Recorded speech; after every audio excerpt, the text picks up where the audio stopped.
chatting. Keep telling us what's going on in your life. We have right now, we're going to hear from, oh my goodness, Maria Angelova. She's got a message to us, and we're going to talk about her heart for leadership. And then we're going to go right to Meredith Bell. So if you are in an organization and want to know about how to be a peer coach, she's with Growth Leaders. Don't miss this. Get your journals out, run, grab a drink of water, come right back because Meredith is up right after our message from Maria. Thank you so much. Stick with us and take it away, Joe. I am Maria Angelova, founder and CEO of Rebellious International. I'm a mind-body coach, an author, an NLP practitioner, an energy healer, and a rebellious spirit. And I believe that the heart of leadership starts with authentic you. How do you recover your authentic you? That is when you can quiet the noise of the world, when you can tune in body, mind, and spirit and connect to your heart's desires. That is how you grow and become your highest self. And that is what we do at Rebellious International. Through intentional and loving self-care with movement and mindset work, we help you find freedom in your body and mind so that you can do exactly that. Serve the world while being your highest self.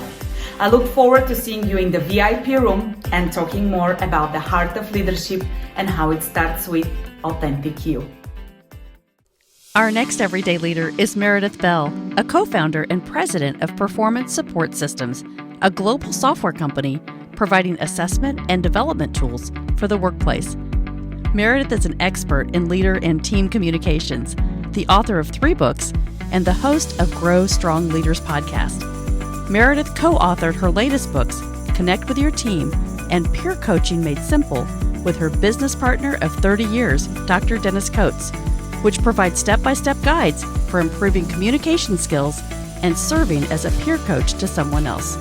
Let's give a warm, heartfelt welcome to my friend and everyday leader, Meredith Bell. Hi, Meredith. Hello, Melanie. Oh How my are you? gosh, you have been in the green room waiting, and I so appreciate you. We are running a little bit behind, and I know you had a celebration today, didn't you? I did. My wonderful husband's birthday. Oh. So we were with family, and now I'm just so excited to be with you and listening to the last couple of speakers. The topic we're going to talk on just builds on what they've been saying. So this is perfect timing, of course. No, I'm telling you, it was a God vision. It was, here are the people that need to be in this room. And so I'm just getting so much feedback and text from people. So I apologize if you guys see me looking at my phone. Everybody on the Zoom call is like, oh, I've got your text number. I'm going to tell you, this is awesome. So thank you for stepping in and stepping up, you guys, and being here. I know this is it's a marathon today.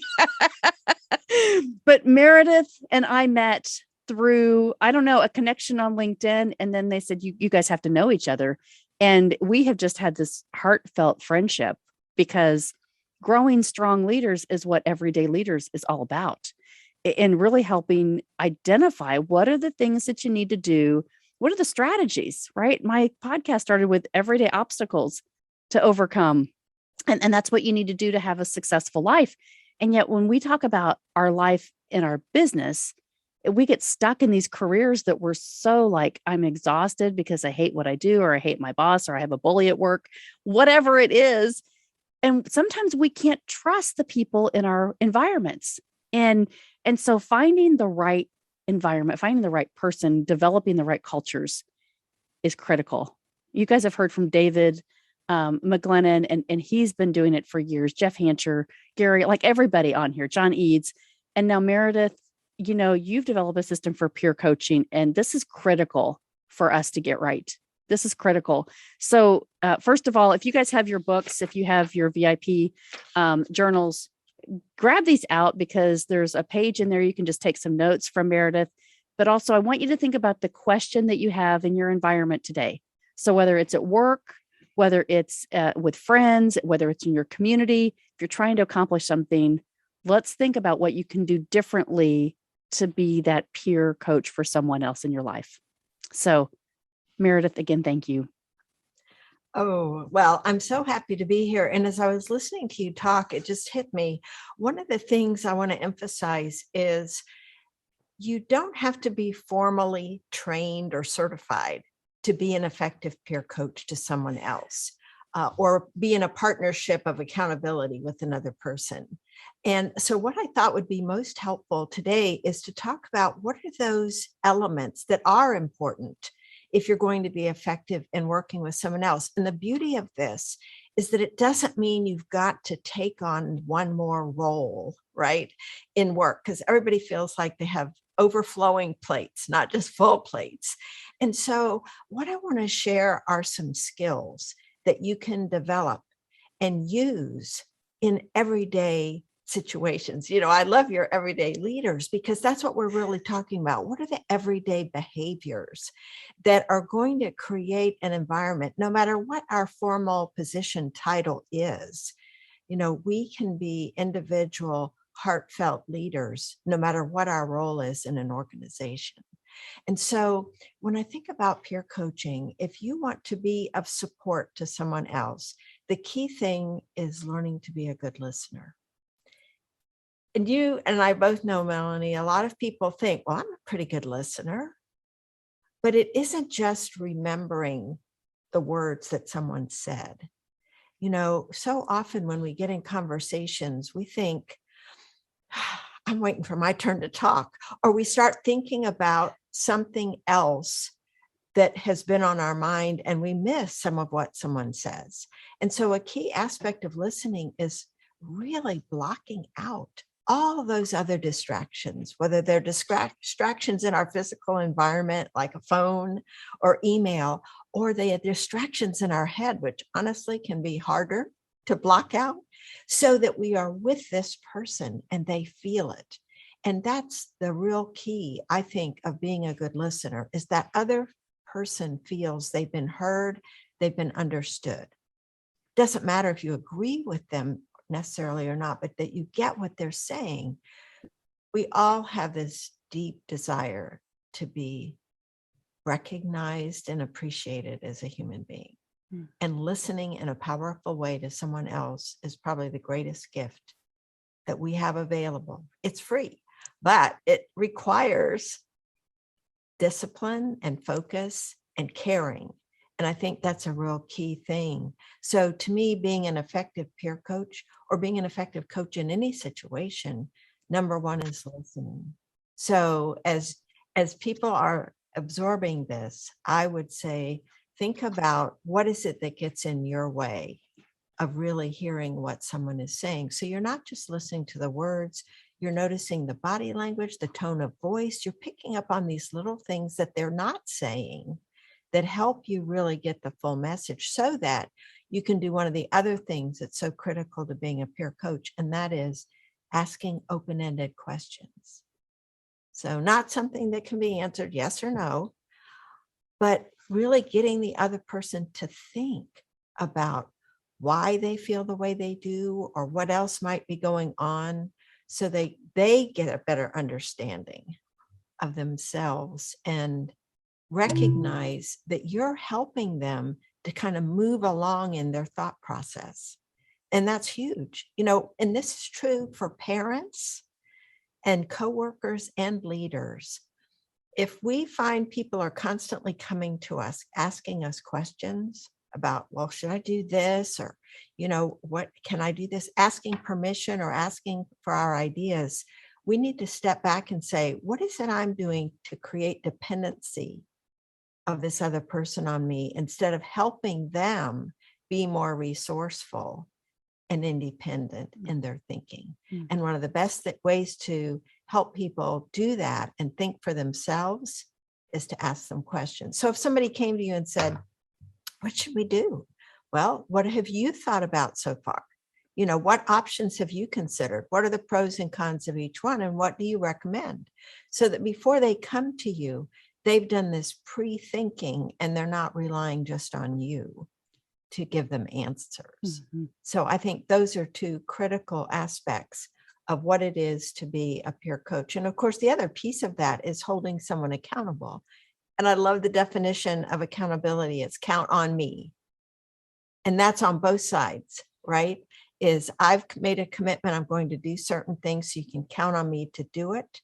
And for the partner, it's saying, you can count on me to be here for you.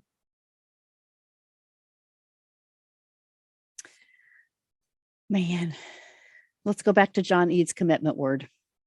I think you were at your party during that I time. was. Mhm. He really talked about whether you're interested in something or whether you're committed. Mhm. And here we go, writing notes down for this. It's the same thing. Are you really interested in what someone has to say, or are you committed to leaning in to helping them solve something? That it's a whole different spin on it, right? Because Mhm. when you listen with your heart, when you really say, gosh, I think that there may be something that I could lean in with, add value to, give you some perspective that you may not be aware of, that you haven't experienced yet. And that may help you just think differently, right? It may just help you, um, it may help you get over a hurdle that you were struggling with. Because sometimes it is the person in the back of the room that says, oh, I had that question too. Or I saw that too. And it validates your thoughts. And so that's what I think when you talk about leadership and coaching, it doesn't have to be somebody that looks exactly like you. It's somebody that wants to help you think through things, right? Mhm. It's just one of the biggest aha moments that I had and sometimes we talk about mentorship versus peer coaching, but um, you can do this in your home, right? It doesn't have to be in a work environment. It can be anywhere because it's those skill sets that you have. And I know you had given us an example in the booklet about having the courage, right? If you really think that someone can add value to you, yet there is something about that person that just sets you off. It's like Mhm. fingernails down a chalkboard when you go and have to have a conversation with them. And so, but that they add value, like they are smart, they have the answers.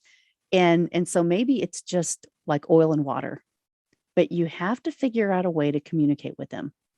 And so Mhm. I love And your strategies on this. yes, and I want to kind of go into that whole idea of the adding value and think about the word appreciate. Mm.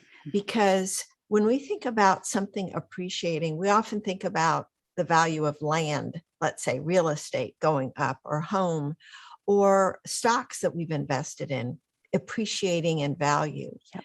Well, what if we turned that same idea to the people around us? And I think especially those that we do tend to have some tension with or conflict. It's amazing if you take the time before you have your next conversation with that person to really think, what is it I value in this person? What is it I um, am glad they're in my life about, even though at times we have run-ins or conflicts or whatever, so that when you have that next conversation with them, you have these attributes, these characteristics, these values about the person in your head. So what you've done is you've appreciated their value in your own mind.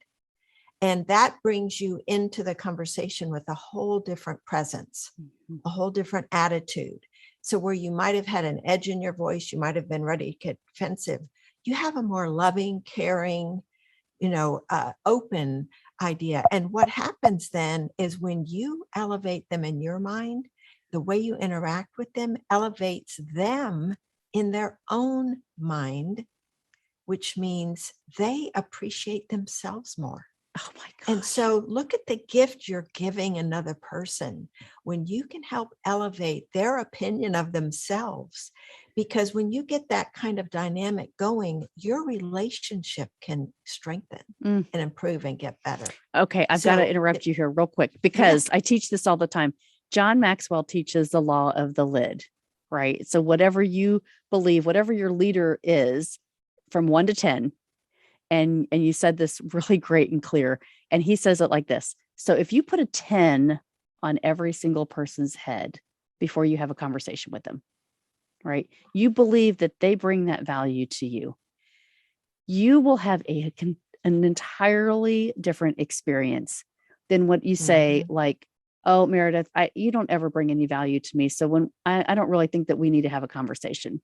Instead, just exactly walking you through that process. I appreciate and know what you deliver is value. What you do brings value, and how you do it brings value. And so I'm being open to learn what you have to say makes you an active listener through that, instead of just waiting to speak, instead of, really leaning into that conversation and then creating something of value together. Absolutely.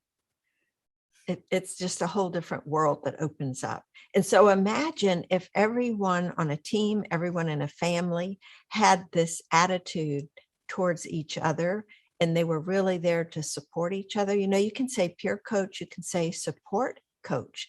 I'm here rooting for your success. And so I'm going to treat you in the best way possible. I love what you said about see everyone as tens. That's great. I love that example, and it was something when you read it for the first time, you're like, what does that really mean?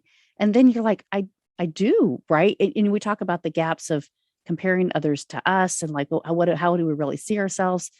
But gosh, if you do that one thing, if you can practice that one thing for the person that's the most challenging in your life, I'll just put it that way, give them a 10 and see what others see in them. You would be shocked, right? We've had a conversation many times this week. I feel like it just keeps popping up. So let's talk about this. The person that you struggle with the most, if you look outside of your world and into what they are doing in their life, how much value they're actually bringing, because they have high energy, right? Those are the ones that usually get under our skin. But the people that value them, that they serve, if you were one of those people on the other side of the relationship, you would have a completely different perspective. And then you would go into that conversation, right? So it helps you kind of say, okay, whatever that person did, if they're a doctor and they take care of their patients really well, and yet in a personal environment, you're like, oh, but you just don't know. They just bring all that, right? They just bring all that know-it-allness. But yet they're serving in their capacity. So seeing people for their value and really do that exercise, appreciation, understanding how they're serving, so you can have a better conversation, and then you can learn something and become really bonded with that person in that relationship. And that's trust, Meredith. That brings about this conversation of trust. When people don't trust each other, this can't happen. None of this can happen. That's right. Absolutely right. One final question I would love to share for people to just think about when you want to have a really in-depth interaction and get away from the ego, get away from myself. How can I serve this person so powerfully that they never forget our conversation the rest of their lives? We can't be talking about ourselves. We can't be talking about, our product, our service. We're looking at how can I serve this person? How can I be there for them? And that requires circling back to the beginning, the listening, the asking questions, because really being a good listener is not sitting passively and quietly. It's really being engaged with the person and clarifying, making sure you get what they're trying to say. And I think that adds up to that trust, because the other person feels more and more comfortable with us when they see that we have their interests at heart. Ugh, I love you. Meredith, I just get you. I am just so honored that you came on here today to celebrate all the things that you believe, the things that you're working on. You have been doing what you do for 30 years. That's a long time. I'm getting ready to celebrate our 30th anniversary next week. I get it. That's a long time. And so you're the expert, right? And so if you guys are struggling with these things, we're going into this whole segment about peer coaching and relationships and listening. And you've heard about love and leadership and commitment. Like, are you getting it? Is it starting to ring in? Because here's the thing, right? If you can change your perspective, if you can do that one more thing right or different and think about others first, it will make a huge impact in everything that you do. Not just one thing, it changes everything around you, your whole perspective. So I want to encourage you, if you are struggling with this, please just put in the chat here on Zoom, because Meredith is a big part of this summit and she's going to be just keyed in, and to be able to help you, Grow Strong Leaders podcast. Listen to it, follow Meredith, go into your workbook. If you have that, if you're in the VIP or you have the workbook, make your notes there on what is the question that you have. What's the one thing that you're struggling with in communication, or who would you see as your peer coach? The things that Meredith's talked about today, write those things on that journal, and then come join us and talk to us about that. And we want to hear from you, because this is not easy, especially in the pandemic. We're still living in the pandemic. We say post-pandemic, but it's just the pandemic extended, right? We've got to learn how to do this, and we can even do it on Zoom. We don't have to do it in person. We can do it on Zoom to add value. So I'm going to challenge you, really think into this. This is a great segment after so many great leaders today. Meredith, thank you for your time. Just thank you. I know when I asked you to do this, I was in tears because you said yes immediately. And I just really, I love you. I adore you, and I appreciate you. And I knew that you would bring tremendous value today. Oh, thank you, Melanie. And people can get in touch with me if they want to go by going to our website, growstrongleaders.com. I've got a way for them to contact me if they have questions. Yay. Anza, please put that in the chat again too. And you guys, thank you. Thank you for all being here and just being a part of this journey. And so Meredith, just thank you from the bottom of my heart again, and happy birthday to your husband. Thank you. And thank you for inviting me. Yes. It's been an honor. Absolutely. Absolutely. All right, you guys, what about Meredith? Hasn't this been exhilarating? Oh my gosh. I know we're a little bit behind, but yet I can't say but, because I am having a blast. I haven't gone to the bathroom since 10 this morning and I keep drinking and it is just iced tea and coffee. So, hey, listen, we have some tremendous people. Do not go away. If you've just joined us, if you've been popping on and off, let me read the list of people that we have still to hear from. And this is going to be amazing. We have Michael Anderson from Grow Buffalo Business. We have Greg Storch coming up.